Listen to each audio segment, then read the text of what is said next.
Hi, folks. I'm Tara Erb, and we're here today to present to you BC NEAR, Building Bridges Between Research and Community. I'm the network coordinator for the BC NEAR, which stands for British Columbia Network Environment for Indigenous Health Research. I would like to acknowledge that I'm calling in today from the Kwanghan speaking territory, which is where I work and reside as an uninvited guest. Our offices are also held on the Kwanghan speaking territory at Circle UVic. I myself am Musqueam First Nation and French, and I've been in the area of health research for some time, but my role started with the NEAR when it was launched in April 2020.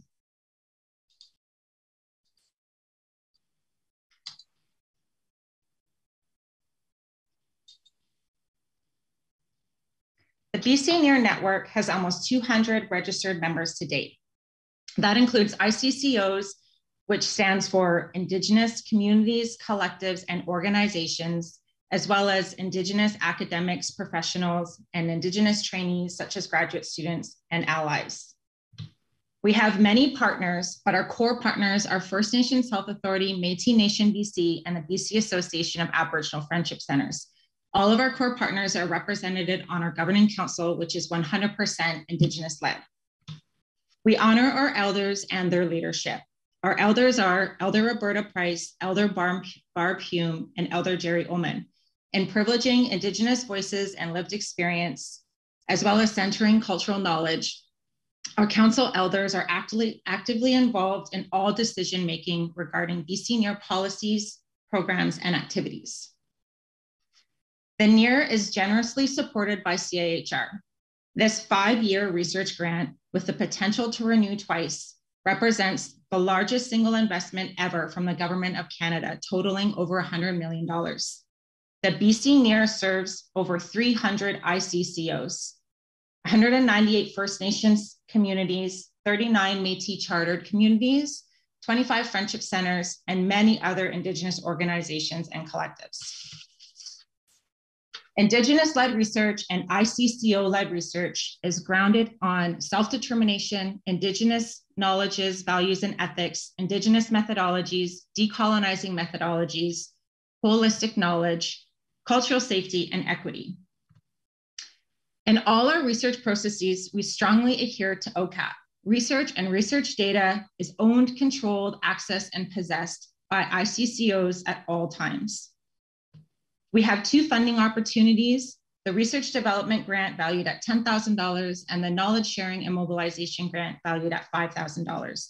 If renewed, the budget totals almost $2 million for ICCO-led research development and knowledge sharing in BC.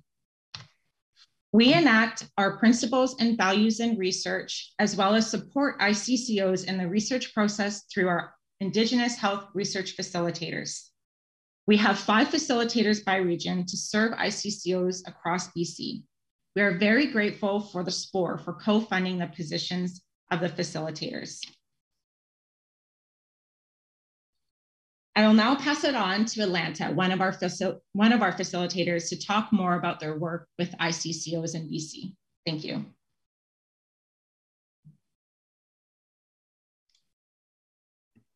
Hi, yeah, I can go first. So Kwe, hello, my name's Atlanta.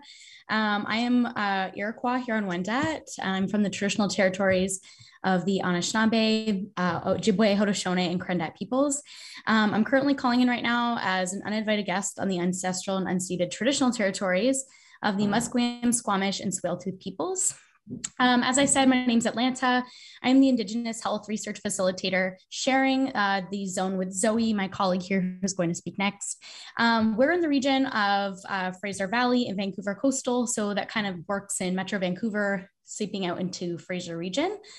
When I think of this role and when I really think of the work that we're doing here as Indigenous health research facilitators, I think primarily of how critical it is for us to be creating centers and creating spaces in which we don't have Indigenous research about Indigenous peoples without their voices. So what the BC NEAR does that is so critical is it includes a component of Indigenous data sovereignty. And what that essentially means is that Indigenous communities control their story, controls their voice, and has ultimate autonomy and control over where their knowledge goes. And that is just incredibly critical when you think about Indigenous health research, because we can't kind of keep contributing to narratives in which Indigenous peoples and our knowledges are looked at as others, as objects to be studied, but rather we are autonomous individuals who have every right to health and autonomy and livelihoods and Indigenous governance methods. So that's what's incredibly exciting to be a part of as a facilitator. It's incredibly exciting to be a part of within this network. And it's incredibly joyful to be working with ICCOs, as Tara mentioned. Personally, the ICCOs that I've worked with who have received funding from us are onwards in building out their own kind of community-led health hubs, seeing what's going on in the community and building out their own research models that are rooted in their own community's customs and protocols, Indigenous-led, controlling their Indigenous data sovereignty. So it's very incredible. That's probably my favorite part of the work, is being involved in this, what feels like a long time coming, but an incredibly productive space to be in health research, uplifting the Indigenous voices around us. It's incredibly powerful and very, very grateful to be here. And on that note, I'm going to pass it to my wonderful colleague, Zoe, who shares this region with me, and I'll let her take it away. Thank you, Atlanta. It's great to be here today. So my name is Zoe Verlan, and I'm Nakatma from the Swazem First Nation. I'm also an MA student in political science at the University of Victoria and an Indigenous health research facilitator for the BC NEAR. Currently, I'm calling in from the Secwepemc territory of the Splatsin First Nation. And as Atlanta has mentioned, I do share I work in Vancouver and in the Fraser regions doing this. To me, my role is about consensual allyship. There are hundreds of Indigenous ICCOs in BC, and each person, Indigenous or non-Indigenous, has a different lived experience, settler colonization, and we all have to learn about being in relationship together with one another. So what does consensual allyship look like? When we break this down, we know that it requires prior and informed consent, but sometimes it can be forgotten that consent is ongoing and can be withdrawn at any time. And what does the word ally mean? Has this become an identity signifier used in introductions, or do we enact this in our lives and in our work? In what ways do you exemplify this? I encourage you to think of it personally in an ongoing way moving forward. Some examples of this might be engaging in decolonial processes, supporting rather than leading, actively working to observe and change inequitable systems, and actively working to observe and change our own biases. One of the most important understandings that I learned from Dr. Charlotte Lopi is that racism is a societal and structural system, one that in order to continue to exist, we're all participating in. Understanding that we have all lived in this system means that we all have unlearning to do, something that takes effort, time, and action in every part of our lives. Research and research-related relationships, projects, people, and data have a long and violent history in Canada. For further information on this topic, the experiments conducted on Indigenous individuals at Indian hospitals is a good starting point. And in a broader context, the healthcare industry has a long history of the mistreatment of Indigenous individuals, resulting in avoidable deaths and forced sterilizations. And these are things that are processes that are currently ongoing today. Asking Indigenous people right now to trust that your allyship is going to be beneficial is too much. But with the BC NEAR, we get to think about these things differently. So when engaging with Indigenous people in research, we use the OCAP principles, and they're a great place to start. And from there, each ICCO that we interact with has a different expectation of reciprocity and relationship building. Another way to look at relationship building are the variations of the 10 cups of tea teachings, which has been applied to research, but can also be used to think of the time and commitment that it takes to build a relationship. If you haven't heard of the 10 cups of tea research building process, it's when a researcher goes and has an existing relationship with an interviewee. And before any of the research begins, before any of the interview questions start, they go 10 times and they sit there and they have 10 cups of tea with that person. And they build that relationship and they build that trust. And from that trust, the research can then begin.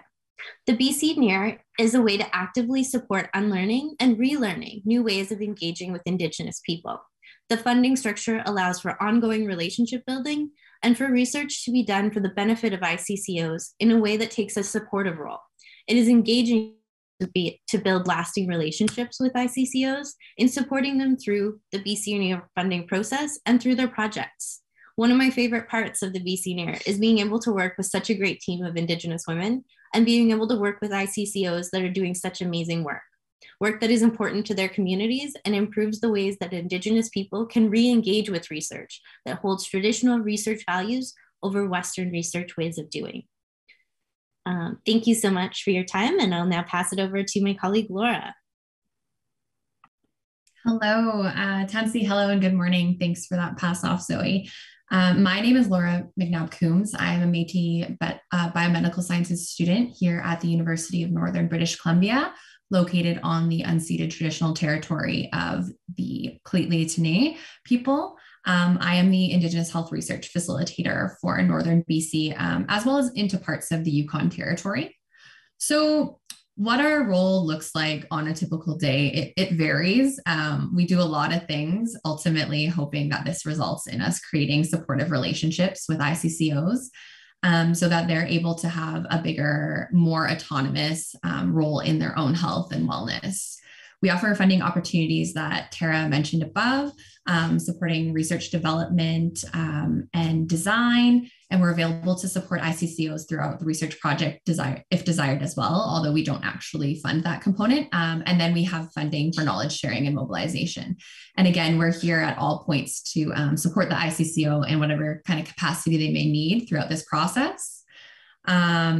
These projects, they're at time investigative. Communities are trying to identify health priorities. Other times it's already been identified and they just want support at that level, designing pilot projects, etc. And so my role with the BC NEAR actually allows me to do this in a respectful way where we can actually honor relationships and the concept of relationality, which in turn, I believe helps foster safe research spaces, but also allows valuable and relevant information to actually be produced. I find this particularly important in the work that we do because research has historically, and I would argue at times, continues to be extractive, particularly with Indigenous and other marginalized populations.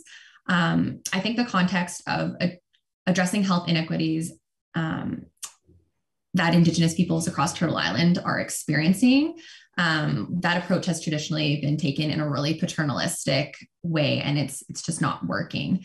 Extractive research results in both the exploitation of Indigenous people, whether it's intentional or not, but also not culturally relevant or effective interventions. So this is why as health researchers and healthcare practitioners, we need to move away from extractive research and focus on building real supportive, empowering relationships.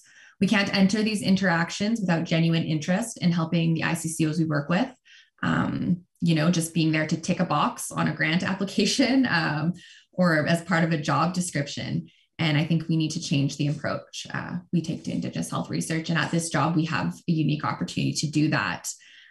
We get the opportunity to move forward in relations that can't be expedited. They won't necessarily fit in a colonial structure with deadlines and flashy keywords like decolonization and other words such as that. True, honest, helpful results come from providing funding spaces in health research that's barrier-free and that's supported with genuine intentions. And I like to believe that that's what we do when we're connecting with our ICCOs. These relationships, they take time and energy. We know tangible results aren't always going to be immediate. They are not colonial. And sometimes this looks like we're cold calling and just asking to talk to someone about who we are, what we do. And sometimes it's listening to people talk about their community, their culture, their experiences, and their concerns. And we move forward with them based off of this. So we at the BC NEAR, I believe, orient ourselves to this work in a way where we know that this work is for the community and understanding that that may not always be what settler health systems understand. So thank you so much for this opportunity. We are so into connecting with people. And if you have any questions, feel free to find us on Google, the BC NEAR website. It's quite easy to access. And we'd love to answer any questions you have. Thanks so much.